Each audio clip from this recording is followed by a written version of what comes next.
दुनिया के दिलों में राज करने वाले पंजाबी सिंगर और एक्टर दिलजीत दोसांझ पूरे वर्ल्ड में अपनी पहचान बना चुके हैं। लेकिन क्या आप जानते हैं कि अब उनकी लाइफ और करियर पर हॉलीवुड में एक डॉक्यू सीरीज बनने की चर्चा जोरों पर है। जी हाँ, ये कोई अफवाह नहीं बल्कि एक बड़ी खबर है। कभी छोटे स्टेज शो करने वाले दिलजीत आज इंटरनेशनल टूर्स कर रहे हैं, दुनिया के सबसे बड़े म्यूजिक फेस्टिवल में परफॉर्म कर रहे हैं और हॉलीवुड तक उनकी आवाज अब पहुंच चुकी है। और यही वजह है कि हुलू यूएस उनकी कहानी को एक डॉक्यू सीरीज की तरह पेश करने में काफी इंटरेस्टेड है। दरअसल दिलजीत ने 2023 में दुनिया के सबसे बड़े म्यूजिक फेस्टिवल कोचेला में धमाकेदार परफॉर्मेंस दी थी। वो कोचेला के स्टेज पर परफॉर्म करने वाले पहले इंडियन कलाकार बने और इस परफॉर्मेंस ने न सिर्फ भारतीय बल्कि ग्लोबल ऑडियंस को भी उनका दीवाना बना दिया। और यही वो पल था जब हुलू जैसी इंटरनेशनल स्ट्रीमिंग कंपनी ने उनकी स्टोरी को पर्दे पर उतारने का फैसला किया। आइए आपको बताते हैं कि इस डॉक्यू सीरीज में क्या क्या होने वाला है। अब ये डॉक्यू सीरीज दिलजीत की लाइफ के हर पहलू को दिखाएगी, जिसमें सबसे पहले उनके संघर्ष के दिन होंगे। जी हाँ, उनके संघर्ष के दिन जब वो पंजाब के छोटे गांव से निकलकर गायकी की दुनिया में आए थे। इसके बाद फिर कैसे उन्होंने पंजाबी म्यूजिक इंडस्ट्री में अपना परचम लहराया और फिर हिंदी फिल्म इंडस्ट्री में कदम रखा और उड़ता पंजाब, सूरमा और गुड न्यूज जैसी फिल्मों से लाखों करोड़ों लोगों का दिल जीता। और इसके बाद अब उनके इंटरनेशनल टूर और म्यूजिक चार्ट्स पर राज कर रहे गानों और उनकी इस पूरी जर्नी को दिखाया जाएगा। अब यहाँ खास बात यह है कि इस डॉक्यू सीरीज में सिर्फ दिलजीत दोसांझ ही नहीं बल्कि और भी कई मशहूर हस्तियां नजर आ सकती हैं। जी हाँ, दिलजीत की लाइफ के करीब रहने वाले दोस्त, फिल्म इंडस्ट्री के बड़े सितारे और म्यूजिक इंडस्ट्री के दिग्गज इस शो में उनके बारे में बात कर सकते हैं। वहीं इस डॉक्यू सीरीज में सिर्फ दिलजीत की कहानी ही नहीं बल्कि पंजाबी म्यूजिक का ग्लोबल इम्पैक्ट भी दिखाया जाएगा। कैसे पंजाबी बीट्स और गाने अब दुनिया भर के क्लब्स और पार्टीज में सुने जाते हैं और कैसे दिलजीत जैसे कलाकारों ने इसे इंटरनेशनल लेवल पर पहुंचाया। वहीं फिलहाल इस डॉक्यू सीरीज की स्क्रिप्टिंग और प्लानिंग पर काम चल रहा है और उम्मीद की जा रही है कि इसे 2024 के लास्ट तक फिल्माया जाएगा और फिर अगले साल यानी 2025 में रिलीज किया जाएगा। वहीं भारत में इसे कौन सा प्लेटफॉर्म स्ट्रीम करेगा, इस पर भी चर्चा तेज हो रही है। बता दें कि दिलजीत की कहानी सिर्फ उनकी ही नहीं बल्कि हर एक उस इंसान की है जो सपने देखता है और उन्हें मेहनत से पूरा भी करता है। अब क्या आप इस डॉक्यू सीरीज को देखने के लिए एक्साइटेड हैं? हमें कमेंट करके जरूर बताएं। और अगर आपको ये वीडियो पसंद आया हो तो लाइक एंड शेयर जरूर करें and don't forget to subscribe to our channel. Bollywood की बेबाक और विवादित अदाकारा कंगना रनौत एक बार फिर से लाइमलाइट में है, लेकिन इस बार वजह उनकी कोई फिल्म नहीं बल्कि मुंबई कोर्ट में चल रहा उनका एक केस है। दरअसल कंगना रनौत को मशहूर गीतकार और लेखक जावेद अख्तर द्वारा दायर मानहानि केस में पेश होना था, लेकिन वो कोर्ट में हाजिर ही नहीं हुई। अब उनकी लगातार अनुपस्थिति से नाराज होकर मुंबई कोर्ट ने अब कड़ा रुख अपना लिया है। जी हाँ, कंगना रनौत की तरफ से उनके वकील रिजवान सिद्दीकी ने कोर्ट में सफाई दी कि कंगना इस वक्त संसद सत्र में बिजी हैं, इसलिए वो पेश नहीं हो पाए। लेकिन कोर्ट इस तर्क से ज्यादा संतुष्ट नहीं हुआ और कोर्ट ने साफ शब्दों में कहा कि कंगना को बार बार पेशी से बचने का कोई बहाना नहीं मिल सकता। अदालत ने चेतावनी दी कि अगली सुनवाई पर अगर कंगना हाजिर नहीं हुई तो उनके खिलाफ एक गैर जमानती वारंट जारी कर दिया जाएगा। जी हाँ, कोर्ट ने यह भी याद दिलाया कि कंगना अब तक इस केस में 40 से ज्यादा डेट्स मिस कर चुकी हैं, जिसे नजरअंदाज नहीं किया जा सकता। वहीं अब ये देखना दिलचस्प होगा कि क्या कंगना अगली बार कोर्ट में हाजिर होती हैं या फिर उन्हें इस मामले में और भी बड़ी मुश्किलों का सामना करना होगा। वहीं अगर आप सोच रहे हैं कि आखिर जावेद अख्तर और कंगना रनौत के बीच ये विवाद क्या था, तो हम आपको पूरी बात बताते हैं। आपको ये कहानी जानने के लिए थोड़ा पीछे चलना होगा। बता दें कि ये मामला तब उठा था जब कंगना ने सुशांत सिंह राजपूत की मौत के बाद एक बड़ा दावा किया था। दरअसल उन्होंने कहा था कि जावेद अख्तर ने उन्हें धमकी दी थी। कंगना के मुताबिक जब उनका और ऋतिक रोशन का विवाद चल रहा था, तब जावेद अख्तर ने उन्हें अपने घर बुलाया था और कहा कि अगर तुम ऋतिक से माफी नहीं मांगते और विवाद खत्म नहीं करती, तो तुम्हें सुसाइड करना पड़ेगा। बस इसी बयान ने हंगामा मचा दिया। जावेद अख्तर ने इसे अपनी छवि पर हमला बताया और कंगना के खिलाफ मानहानि का मुकदमा ठोक दिया। उनका कहना है कि कंगना ने झूठे आरोप लगाकर उनकी इमेज खराब की है, जिससे उनकी साख को नुकसान पहुंचा है। अब ये मामला कोर्ट में है और कंगना की पेशी न होने की वजह से केस लगातार खिंचता जा रहा है। बता दें कि कंगना रनौत सिर्फ अपनी एक्टिंग के लिए नहीं, बल्कि अपने बेबाक बयानों और विवादों के लिए भी काफी पॉपुलर हैं। एक तरफ उन्होंने बॉलीवुड में अपनी मेहनत के दम पर पहचान बनाई है, तो दूसरी ओर वो अपने झगड़ों और रिश्तों को लेकर भी सुर्खियों में रहती हैं। उनका नाम कभी ऋतिक रोशन से जोड़ा जाता है, तो कभी शाहिद कपूर के साथ लिंकअप की खबरें कहा जाता है। लेकिन सबसे बड़ा विवाद तो ऋतिक रोशन के साथ ही हुआ, जहां दोनों के बीच ईमेल लीक से लेकर लीगल नोटिस तक का खेल चला। कंगना पर कई बार बॉलीवुड में नेपोटिज्म और गुटबाजी के खिलाफ बोलने के आरोप भी हैं, लेकिन उन्होंने हमेशा खुद को एक आउटसाइडर बताया है, जिसने खुद की मेहनत से इंडस्ट्री में अपनी जगह बनाई। वहीं फिल्मों की बात करें तो कंगना रनौत की उन चुनिंदा अभिनेत्रियों में शामिल हैं जो अपनी एक्टिंग के दम पर 4 बार फिल्म फेयर अवार्ड और 3 बार नेशनल अवार्ड जीत चुकी हैं। क्वीन, तनु वेड्स मनु और मणिकर्णिका जैसी फिल्मों में उनका शानदार अभिनय देखने लायक था। लेकिन अब उन्होंने सिर्फ एक्टिंग तक खुद को सीमित नहीं रखा। जी हाँ, साल 2024 में कंगना ने राजनीति में भी कदम रखा और वो बीजेपी यानी कि भारतीय जनता पार्टी से सांसद बनी। वहीं अब वो संसद सत्र में भाग ले रही हैं, लेकिन कोर्ट केस की वजह से वो एक बार फिर से लाइमलाइट में आ गई हैं। वहीं इस वक्त सबसे बड़ा सवाल ये है कि क्या कंगना अगली सुनवाई पर कोर्ट में हाजिर होंगी या फिर उनके खिलाफ वारंट जारी किया जाएगा, और क्या जावेद अख्तर के मानहानि केस में उन्हें किसी तरह की सजा का सामना करना पड़ेगा। बॉलीवुड और पॉलिटिक्स के तड़के से भरी ये दिलचस्प न्यूज आपको कैसी लगी, हमें कमेंट करके जरूर बताएं। और अगर आपको ये वीडियो पसंद आई हो तो लाइक एंड शेयर जरूर करें and don't forget to subscribe to our channel. Bollywood actor Saif Ali Khan आखिरकार चाकू हमले के बाद पहली बार किसी पब्लिक इवेंट में नजर आए हैं। जी हाँ, ये मौका था नेटफ्लिक्स के एक इवेंट का, जहां उनकी most awaited film jewel thief का टीजर लॉन्च किया गया। लेकिन इस इवेंट में सिर्फ फिल्म की बात नहीं हुई, बल्कि लोगों की नजरें तो सैफ के लुक और उनकी तबीयत पर ही टिक गईं। सैफ अली खान जैसे ही इस इवेंट में पहुंचे, फैंस की निगाहें उन पर थम गईं।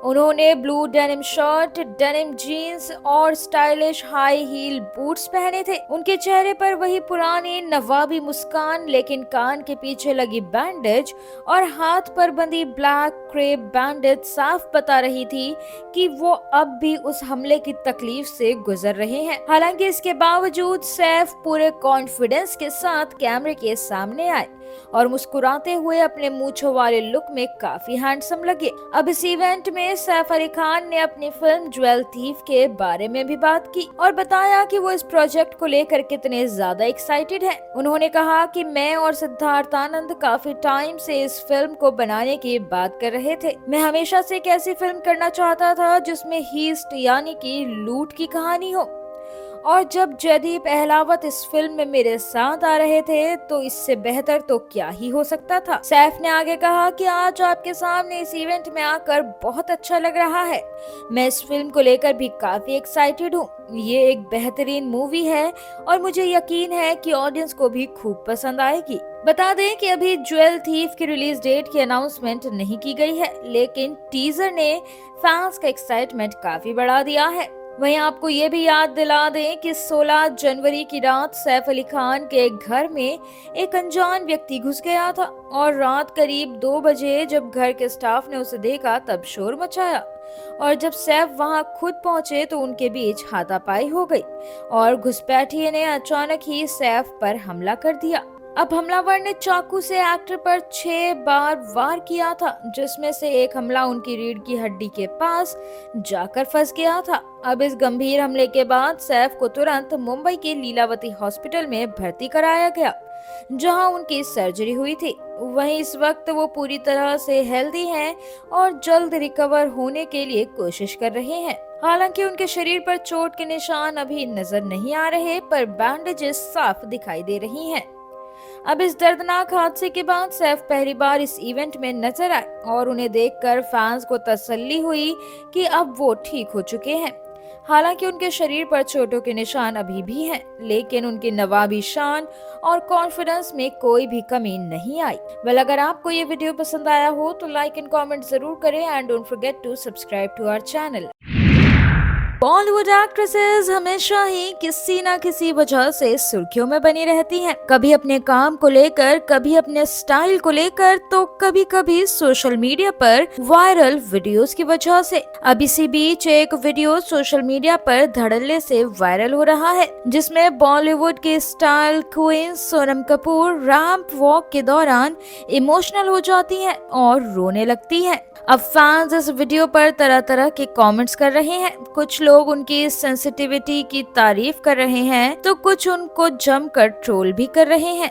अब इस वीडियो के पीछे की आखिर पूरी सच्चाई क्या है, आइए हम आपको इस वीडियो में बताते हैं। दरअसल ये वीडियो एक फैशन शो का है, जो दिवंगत फैशन डिजाइनर रोहित बल को श्रद्धांजलि देने के लिए ऑर्गेनाइज किया गया था। बता दें कि रोहित बल, जो अपने रॉयल और एलिगेंट डिजाइन के लिए काफी पॉपुलर थे, उनके सम्मान में फैशन इंडस्ट्री ने ये खास शो रखा था। अब सोनम कपूर, जो हमेशा अपने यूनिक फैशन सेंस और स्टाइलिश अपीयरेंस के लिए पहचानी जाती हैं, इस शो में ऑफ वाइट कलर की ड्रेस पहनकर उतरी थी। उनके लुक्स में क्लासिक टच था, बालों को खूबसूरती से बांधा हुआ था और जूड़े में लाल गुलाब लगे थे। लेकिन जैसे ही सोनम रैंप वॉक पर चली, उन्हें एहसास हुआ कि वो एक ऐसे इंसान को श्रद्धांजलि देने आई हैं जो फैशन इंडस्ट्री का चमकता सितारा था। भावनाओं पर काबू नहीं रख पाई और फिर उनकी आंखों से आंसू छलक पड़े और उन्होंने हाथ जोड़कर रोहित बल को नमन भी किया और उसके बाद वो आगे वॉक करने लगी। वही अब सोशल मीडिया का दौर है और यहाँ हर चीज पर अलग अलग तरह के रिएक्शन आना तो आम बात है। अब सोनम कपूर के इस इमोशनल मूवमेंट को लेकर भी कुछ लोग जहाँ इमोशनल हो गए तो कुछ ने इसे ओवर एक्टिंग का नाम दे दिया। जी हाँ, उनके इस पोस्ट पर एक यूजर ने कमेंट करते हुए लिखा, सोनम तुम सच में एक इमोशनल इंसान हो। रोहित बल को श्रद्धांजलि देने का ये बहुत खूबसूरत तरीका था। लेकिन वहीं दूसरी तरफ ट्रोल्स भी एक्टिव रहे, जहां एक यूजर ने मजाक उड़ाते हुए लिखा, ओवर एक्टिंग के 10 रुपए कट। तो वहीं किसी और ने कहा, काश फिल्मों में भी इतनी एक्टिंग की होती तो आज इंडस्ट्री में कुछ बड़ा कर रही होती। अब कुछ लोगों ने उन्हें ड्रामा क्वीन तक कह दिया और कुछ ने उनकी सेंसिटिविटी की तारीफ भी की। अब वैसे तो सोनम कपूर हमेशा से ही फैशन के मामले में सबसे आगे रही हैं। बॉलीवुड में भले ही उन्होंने उतनी बड़ी हिट फिल्में ना दी हो, लेकिन जब बात स्टाइल और ट्रेंड्स की आती है तो वो सबसे अलग और खास नजर आती हैं। उन्होंने कई इंटरनेशनल ब्रांड्स के लिए रैंप वॉक भी किया है और इंडियन डिजाइनर्स के लिए भी शो स्टॉपर रही हैं। लेकिन इस बार उनका रैंप वॉक फैशन से ज्यादा इमोशंस की वजह से चर्चा में आ गया है। अब यहाँ सवाल तो यही उठ रहा है कि क्या सोनम का ये भावुक होना सच में दिल से था या फिर सिर्फ एक पब्लिसिटी स्टंट। कुछ लोगों को लग रहा है कि वो दिल से रो रही थी, जबकि ट्रोल्स ने इसे फेक बता दिया है। अब इस वीडियो पर आपका क्या कहना है, हमें कमेंट करके जरूर बताएं। और अगर आपको ये वीडियो पसंद आया हो तो लाइक एंड शेयर जरूर करें and don't forget to subscribe to our channel. Bollywood की ग्लैमरस डीवा मलाइका अरोड़ा भले ही फिल्मों में ज्यादा नजर न आती हो, लेकिन खबरों में बना रहना उन्हें बखूबी आता है। अपनी फिटनेस, स्टाइल और लव लाइफ को लेकर मलाइका अक्सर ही चर्चा में रहती हैं। कभी अर्जुन कपूर के साथ रिलेशनशिप तो कभी ब्रेकअप की खबरें। वहीं फैंस उनकी पर्सनल लाइफ को लेकर काफी एक्साइटेड रहते हैं। और अब एक बार फिर मलाइका सुर्खियों में आ गई हैं, लेकिन इस बार वजह कुछ और है। जी हाँ, सोशल मीडिया पर उनका एक वीडियो तेजी से वायरल हो रहा है, जिसमें वो एक बॉलीवुड स्टार का हाथ थामे नजर आ रही हैं। इस वीडियो ने इंटरनेट पर हंगामा मचा दिया है और फैंस इस राज को जानने के लिए बेताब हो गए हैं कि आखिर ये नया शख्स कौन है जिसने मलाइका की लाइफ में एंट्री की है। बता दें कि मलाइका अरोड़ा को हाल ही में अपने दोस्तों के साथ मुंबई के एक रेस्टोरेंट में पार्टी करते देखा गया था। और अब पार्टी के बाद जब वो बाहर आई तो हर किसी की नजरें एक ही चीज पर टिक गई, मलाइका का किसी का हाथ थामे चलना। जी हाँ, ये नजारा देखते ही फैंस के दिमाग में सवालों की झड़ी लग गई कि आखिर ये शख्स है कौन। अब वीडियो में देखा जा सकता है कि मलाइका ब्लैक कलर की फिटेड शॉर्ट ड्रेस में बेहद ही ग्लैमरस लग रही हैं। उनका लुक सिंपल लेकिन स्टाइलिश है और वो बाहर आते हुए फैशन डिजाइनर विक्रम फडनिस के साथ हाथ थाम कर चलती नजर आई। अब दोनों आराम से बातें करते हुए आगे बढ़ रहे थे और मलाइका के चेहरे पर एक बड़ी सी स्माइल भी थी। बस फिर क्या था, सोशल मीडिया पर यह वीडियो छा गया और लोगों ने वीडियो पर जमकर कमेंट्स किए। कुछ ने कहा कि मलाइका का नया बॉयफ्रेंड हो सकता है, तो कुछ ने इसे सिर्फ एक दोस्ती का इशारा बताया। अब जैसे ही सोशल मीडिया पर यह वीडियो वायरल हुआ, फैंस के कमेंट्स की बौछार हो गई। जहां एक यूजर ने लिखा, क्या ये मलाइका का नया बॉयफ्रेंड है? वहीं एक और यूजर ने लिखा, मलाइका की लव लाइफ बॉलीवुड में सबसे ज्यादा एंटरटेनिंग है। और कुछ लोगों ने तो ये तक कह दिया कि यार इसके बॉयफ्रेंड बहुत हैं। हालांकि कुछ लोग मलाइका को सपोर्ट करते भी नजर आए। जहां एक यूजर ने उन्हें सपोर्ट करते हुए कमेंट किया, उन्हें उनकी जिंदगी जीने दो, दोस्त के हाथ पकड़ने का मतलब रिलेशनशिप नहीं होता। आपको बता दें कि मलाइका अरोड़ा और अर्जुन कपूर कभी बॉलीवुड के सबसे पॉपुलर और मोस्ट टॉक्ड कपल में से एक हुआ करते थे। उनकी लव स्टोरी हमेशा ही सुर्खियों में रहती थी। एज गैप के बावजूद दोनों को लोग पसंद करते थे, लेकिन साल 2024 की शुरुआत में दोनों का ब्रेकअप हो गया। वहीं दिवाली के दौरान अर्जुन कपूर ने इस ब्रेकअप की पुष्टि भी की थी। अब मलाइका ने भी इस पर बात करते हुए कहा था कि हर रिश्ता हमेशा के लिए नहीं होता और हमें इसे पॉजिटिव तरीके से लेना चाहिए। वहीं अब अर्जुन कपूर अपनी लाइफ में आगे बढ़ चुके हैं और ऐसा लग रहा है कि मलाइका भी अपनी जिंदगी को खुलकर एंजॉय कर रही हैं। वहीं मलाइका और विक्रम फडनिस का हाथ पकड़ना सिर्फ एक दोस्ती का इशारा था या इसके पीछे और भी कुछ कहानी है, ये तो आने वाला टाइम ही बता सकता है। लेकिन एक बात तो तय है कि मलाइका लाइमलाइट में रहना बखूबी जानती है। अब देखना इंटरेस्टिंग होने वाला है कि आगे क्या होता है। ग्लोबल स्टार प्रियंका चोपड़ा और उनके पति निक जोनस इन दिनों इंडिया में हैं और वजह बेहद ही खास है। दरअसल प्रियंका चोपड़ा के भाई सिद्धार्थ चोपड़ा की शादी हो रही है और इस सेलिब्रेशन में प्रियंका और निक पूरे दिल से शामिल हो रहे हैं। शादी का जश्न भी जोरों पर है और संगीत सेरेमनी में जो हुआ उसने सोशल मीडिया पर तहलका मचा दिया है। जी हाँ, संगीत के इस खास मौके पर निक जोनस ने अपनी सिंगिंग से सभी का दिल जीत लिया। एक वायरल हो रहे वीडियो में देखा जा सकता है कि निक ने स्टेज पर आकर अपने साले सिद्धार्थ के लिए एक स्पेशल परफॉर्मेंस दी। उन्होंने कुछ पॉपुलर गाने गाए और उनके पिता पॉल केविन जोनस ने भी सिंथेसाइजर पर उनका साथ दिया। अब निक की इस परफॉर्मेंस ने वहां मौजूद सभी लोगों को झूमने पर मजबूर कर दिया। वहीं भारतीय फैंस इस वक्त इस वायरल हो रहे वीडियो पर दिल खोल कर प्यार लुटा रहे हैं। वहीं अब जब शादी का जश्न हो और प्रियंका चोपड़ा वहां हो तो धमाल होना तो बखूबी तय है। भाई के संगीत में प्रियंका चोपड़ा पूरी तरह से देसी गर्ल बन गई और अपने ही बॉलीवुड गानों पर जमकर थिरकती नजर आई। एक और वायरल वीडियो में देखा जा सकता है कि प्रियंका अपने फैमिली मेंबर्स और दोस्तों के साथ स्टेज पर मस्ती करती नजर आ रही हैं। वहीं अब इस बारे में बात करें कि स्टार कपल ने क्या लुक अपनाया था, तो इस संगीत सेरेमनी में प्रियंका चोपड़ा ने ब्लू कलर का शिमरी लहंगा पहना था, जिसमें वो काफी ज्यादा ग्लैमरस लग रही थी। वहीं उनके साथ निक भी पूरी तरह देसी रंग में रंगे नजर आए और उन्होंने भी ब्लू कलर की शेरवानी पहनी और प्रियंका के साथ परफेक्ट कपल गोल्स दिए। अब निक जोनस और प्रियंका चोपड़ा की ये फैमिली सेरेमनी पूरी तरह बॉलीवुड स्टाइल में एंटरटेनमेंट से भरपूर थी। अब अभी तो शादी के बाकी फंक्शन भी होना बाकी हैं और फैंस को इंतजार है कि आगे और क्या धमाकेदार सरप्राइज मिलने वाला है। वहीं सोशल मीडिया पर फैंस प्रियंका और निक की इन प्यारी झलकियों को काफी पसंद कर रहे हैं, जहां निक का देसी अंदाज और प्रियंका का फुल ऑन बॉलीवुड स्टाइल इस शादी के जश्न को वाकई यादगार बना रहा है। अगर आपको ये वीडियो पसंद आया हो तो लाइक एंड कमेंट जरूर करें and don't forget to subscribe to our channel and to press the bell icon. Bollywood के जाने माने अभिनेता और समाज सेवा के लिए मशहूर सोनू सूद अब एक कानूनी पचड़े में फंस गए हैं। जी हाँ, पंजाब के लुधियाना के क्रिमिनल कोर्ट ने उनके खिलाफ अरेस्ट वारंट जारी कर दिया है। अब ये वारंट न्यायिक मजिस्ट्रेट रमनप्रीत कौर ने जारी किया है।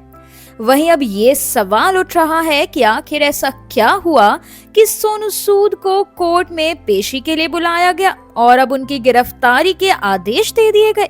तो आइए, अगर आपके मन में भी यही सवाल है तो इस वीडियो में हम आपको पूरी कहानी डिटेल में बताने वाले हैं। दरअसल मामला ये है कि हाल ही में ANI की एक रिपोर्ट सामने आई है और इस रिपोर्ट के मुताबिक ये पूरा मामला 10 लाख रुपए की धोखाधड़ी से जुड़ा है। दरअसल लुधियाना के वकील राजेश खन्ना ने मोहित शुक्ला नाम के एक व्यक्ति पर आरोप लगाया था कि उसने उन्हें फर्जी रिजिका कॉइन में निवेश करने के लिए उकसाया, जिससे उन्हें भारी नुकसान हुआ। अब इसी मामले में अदालत ने सोनू सूद को गवाही के लिए बुलाया था, लेकिन वो कोर्ट में पेश ही नहीं हुए। अब कोर्ट ने ये साफ साफ कह दिया है कि सोनू सूद को समन और वारंट दिए जाने के बावजूद वो कोर्ट में हाजिर नहीं हुए, बल्कि बचने की कोशिश कर रहे हैं। और इसी के चलते अब अदालत ने मुंबई पुलिस को यह आदेश दिया है कि उन्हें गिरफ्तार करके 10 फरवरी 2025 तक कोर्ट में पेश किया जाए। आइए आपको बताते हैं कि कोर्ट के आदेश में क्या लिखा था। कोर्ट के सामने आए आदेश में लिखा हुआ है कि आपको आदेश दिया जाता है कि सोनू सूद को गिरफ्तार करें और अदालत के समक्ष पेश करें। ये वारंट 10 फरवरी 2025 को या उससे पहले पूरा किया जाए और इसकी रिपोर्ट कोर्ट में सबमिट कराई जाए। अब इस आदेश के बाद मुंबई के ओशिवारा पुलिस थाने को सोनू सूद की गिरफ्तारी की जिम्मेदारी सौंपी गई है। हालांकि इस पूरे मामले पर अभी तक सोनू सूद की तरफ से कोई भी ऑफिशियल स्टेटमेंट सामने नहीं आया है। हालांकि उनके फैंस भी हैरान हैं कि जिस अभिनेता को पूरे देश ने कोरोना महामारी के दौरान मसीहा की तरह देखा था, वो अब कानूनी विवाद में कैसे फंस गए। सोशल मीडिया पर लोग दो तरह की राय रख रहे हैं। जी हाँ, सोशल मीडिया पर लोग दो तरफ बट चुके हैं, जहाँ कुछ लोग ये कह रहे हैं कि ये उनके खिलाफ कोई साजिश हो सकती है, तो कुछ लोगों का कहना है कि कानून सभी के लिए एक समान है और अगर समन आया था तो उन्हें कोर्ट में पेश होना चाहिए था। इसी बीच अगर उनके वर्क फ्रंट की बात करें तो हाल ही में सोनू सूद की फिल्म फतेह रिलीज हुई थी और ये फिल्म उनके निर्देशन में बनी पहली फिल्म है और 10 जनवरी 2025 को सिनेमा घरों में आई थी। इस फिल्म की कहानी कोविड-19 महामारी के दौरान हुई साइबर अपराधों पर बेस्ड है और इसमें दमदार एक्शन भी देखने को मिला था। अगर सोनू सूद के सफर की बात करें तो उनका सफर काफी मजेदार और काफी इंस्पिरेशनल रहा है। सोनू सूद सिर्फ एक अभिनेता ही नहीं बल्कि एक समाज सेवी भी है। उनका जन्म 30 जुलाई 1973 को पंजाब के मोगा में हुआ था। उन्होंने हिंदी, तेलुगु और तमिल फिल्मों में भी काम किया है। वहीं साल 2004 में मणिरत्नम की फिल्म युवा और 2005 में आशिक बनाया आपने में एक्टिंग करके उन्होंने अपनी असली पहचान हासिल की। वहीं टॉलीवुड में भी उनकी जबरदस्त पहचान है।